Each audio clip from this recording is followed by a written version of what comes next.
Hey guys, welcome to my channel. So today's video is going to be what I eat in a day with a chronic illness.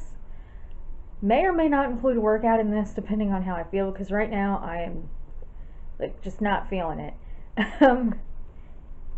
I started my day off extremely nauseous. I'm still a little bit nauseous, but I'm not to that point where I'm going to throw up anymore.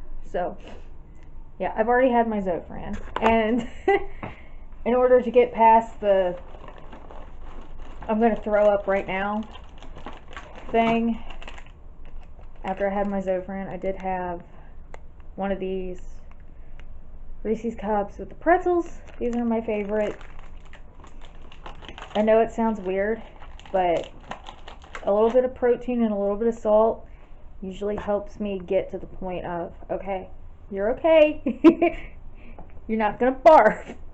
So yeah, and this is going to be real life what I eat in a day with a chronic illness, so I don't know where this is going to end up going.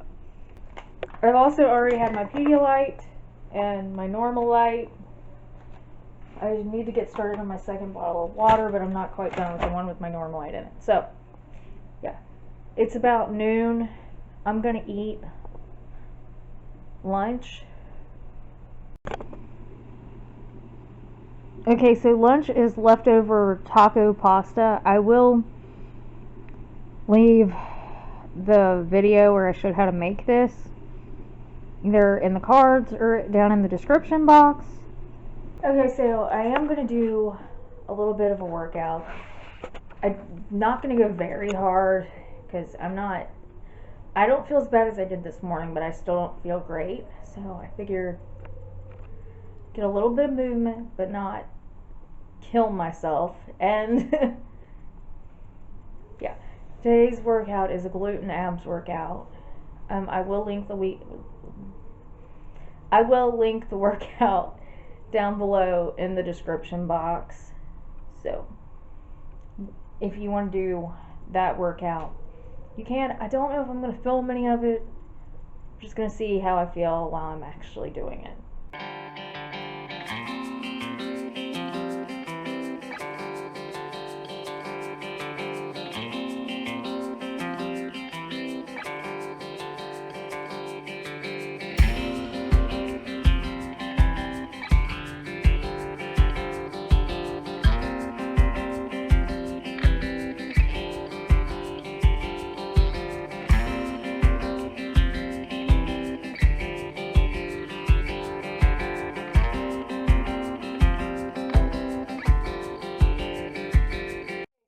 Snack, I'm going to have an apple, and I'm going to top it with sea salt.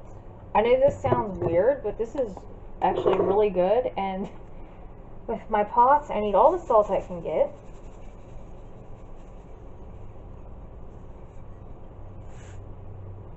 And after my workout, I extremely need salt.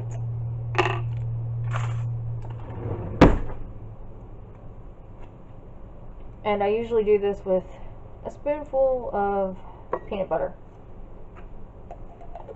That way I get a little bit of protein as well.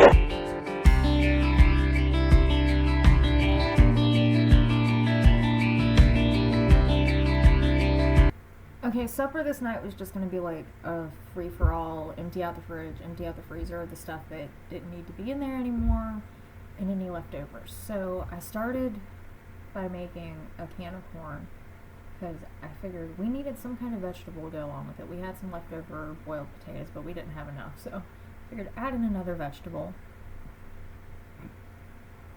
And yes, corn is a vegetable. I know I'm not. I know some people aren't going to agree with that, but I think it is. I just add salt and pepper to this, and then add a little bit of butter, and this goes in the microwave for a few minutes. And that's really all I do to it.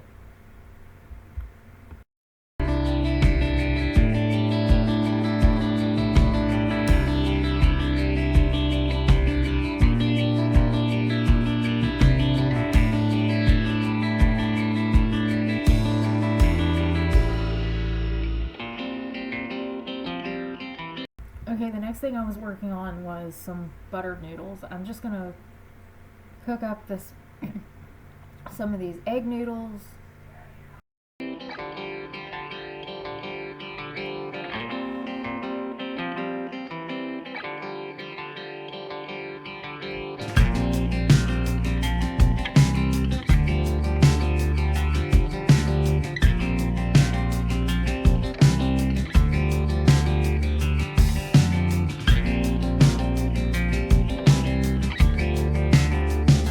Okay, so for our protein, I'm just gonna air fry some chicken nuggets.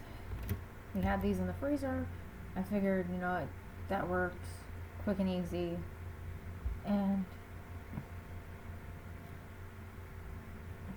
so, yep, air fried some chicken nuggets.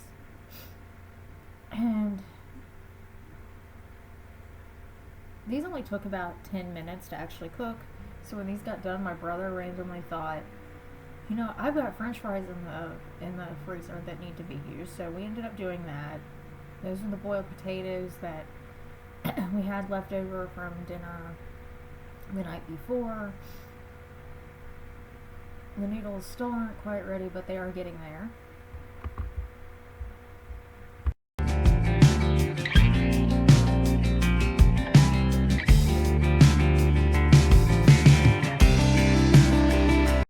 At this point, I'm going to microwave the corn. I think I started with a minute, and then I ended up having to add another minute onto it, so it actually got warm enough. But at this point, the noodles are done, so I'm just going to drain those. And then I'm going to just put those in a bowl, add some salt, pepper, and butter, and that is literally as hard as that actually gets. It doesn't take much skill to actually make buttered noodles, but it's a favorite around here, and I'm not changing it.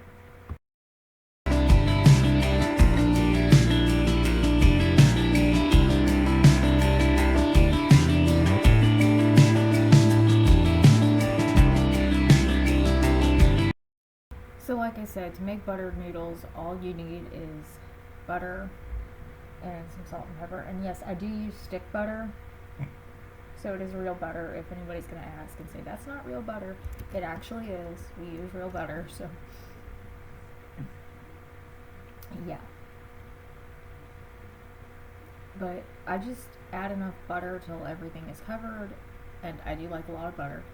And I add salt and pepper to taste, which means I add a lot, but that's just how we like it. And I always add more salt to my food anyway because of my pots.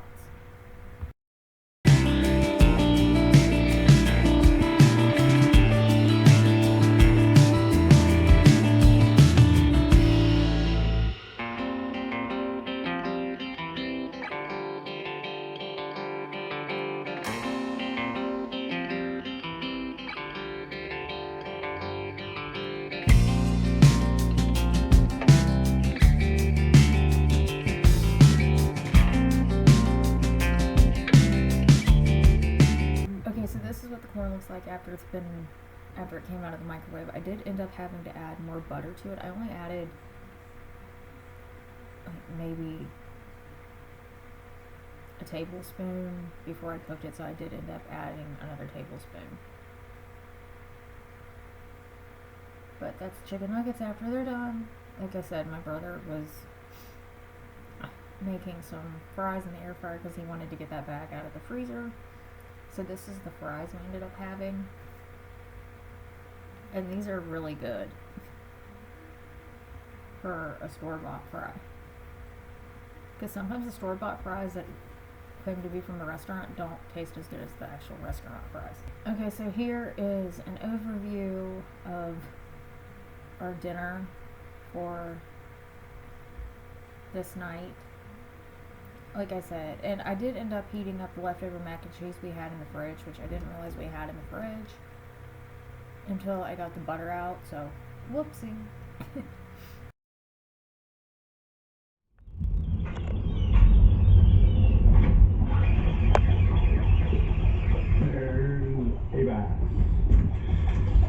There's the chicken nugget.